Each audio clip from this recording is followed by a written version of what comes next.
పోయిన చోటే వెతుక్కోవాలి అనేది పాత సామెత. కాళేశ్వరం ప్రాజెక్టు తెలంగాణకి వరప్రదాయిని అని గులాబీ పార్టీ చెప్పుకుంది. అయితే అసెంబ్లీ ఎన్నికలకు ముందు ప్రాజెక్టులో కీలకమైన మేడిగడ్డ బ్యారేజ్ కుంగడం బీఆర్ఎస్కు పెద్ద డ్యామేజ్ చేసింది. దాదాపు 1,00,000 కోట్లు ఖర్చైన ఈ ప్రాజెక్టు ప్రస్తుతం నిరుపయోగంగా మారింది. కాళేశ్వరం ప్రాజెక్టును సందర్శించడానికి బీఆర్ఎస్ నాయకులు వెళ్లారు. ఇప్పుడు ప్రాజెక్టు సందర్శనకు వెళ్లడం వెనుక గులాబీ బాస్ వ్యూహమేంటి? Have a look.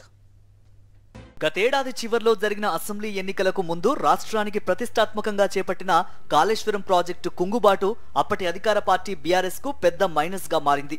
ప్రాజెక్టులో కీలకమైన మేడిగడ్డ బ్యారేజ్ లో పిల్లర్లు కుంగడంతో అటు అధికార పార్టీ ఇటు ప్రభుత్వం ఇరుకున పడ్డాయి. ప్రాజెక్టు నిర్మాణంలో లోపాలు ఉన్నాయని, 1,00,000 కోట్ల ప్రజాధనం వృధా అయిందని కాంగ్రెస్ పార్టీ కేసీఆర్ ప్రభుత్వం మీద దాడి చేసింది. ఇప్పుడు రాష్ట్రంలో అధికారం చేతులు మారింది. బీఆర్ఎస్ ప్రతిపక్షంలోకి వచ్చింది. ఏ ప్రాజెక్టు వల్ల అయితే తన ప్రభుత్వం అప్రతిష్ట పాలైందో అక్కడి నుంచే కాంగ్రెస్ సర్కార్ను ఇరకాటంలో పెట్టాలని బీఆర్ఎస్ డిసైడ్ అయింది. అందుకే పార్టీ ముఖ్య నేతలంతా మేడిగడ్డ బ్యారేజ్ సందర్శనకు వెళ్లారు.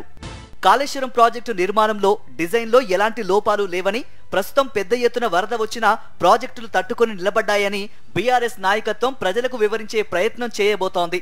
ప్రజలకు వాస్తవ పరిస్థితులు వివరించాలని పార్టీ నిర్ణయించుకుంది. కాళేశ్వరం ప్రాజెక్టులో భాగంగా ఉన్న మేడిగడ్డ, కన్నేపల్లి, అన్నారం బ్యారేజీల్లో భారీగా వరద నీరు వచ్చి చేరుతోంది. ప్రాజెక్టులో నీరున్నప్పటికీ దిగువన ఉన్న కొన్ని ప్రాజెక్టులు ఎండిపోతున్నాయని, ఆయకట్టులోని రైతాంగం సాగునీటి కోసం అల్లాడిపోతోందని బీఆర్ఎస్ ఆరోపిస్తోంది.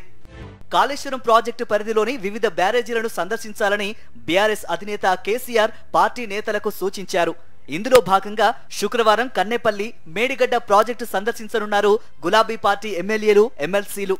ఇంత పెద్ద మొత్తంలో వరద వస్తున్నా వాటర్ లిఫ్ట్ చేయడానికి ఏర్పాటు చేసిన మోటార్లతో నీళ్లు లిఫ్ట్ చేసి రంగనాయక సాగర్, కొండపోచమ్మ సాగర్ కు విడుదల చేయడం లేదు. దిగువ రిజర్వాయర్లకు నీటిని విడుదల చేయాలంటూ డిమాండ్ చేసి కాంగ్రెస్ ప్రభుత్వాన్ని ఇరుకున పెట్టాలని బీఆర్ఎస్ వ్యూహం రచించింది. కాళేశ్వరం ప్రాజెక్టు వల్ల రాష్ట్రానికి లాభమే కానీ నష్టం లేదని చెప్పే ప్రయత్నం చేస్తూ ప్రజలకు వాస్తవాన్ని వివరించాలని పార్టీ నిర్ణయించుకుంది. మేడిగడ్డ బ్యారేజీ పిల్లర్లు కుంగడంతో అసెంబ్లీ ఎన్నికల ముందు బీఆర్ఎస్ పార్టీకి భారీ నష్టం కలిగింది. అయితే కేవలం పిల్లర్లు మాత్రమే కుంగి ఇబ్బంది ఏర్పడిందని, అంతకు మించి ఎలాంటి నష్టం జరగలేదని తొలి నుంచి బీఆర్ఎస్ చెబుతోంది. ఇంతకు ముందు మార్చి 1వ తేదీన ప్రాజెక్టు సందర్శించి అక్కడున్న పరిస్థితులను పరిశీలించింది.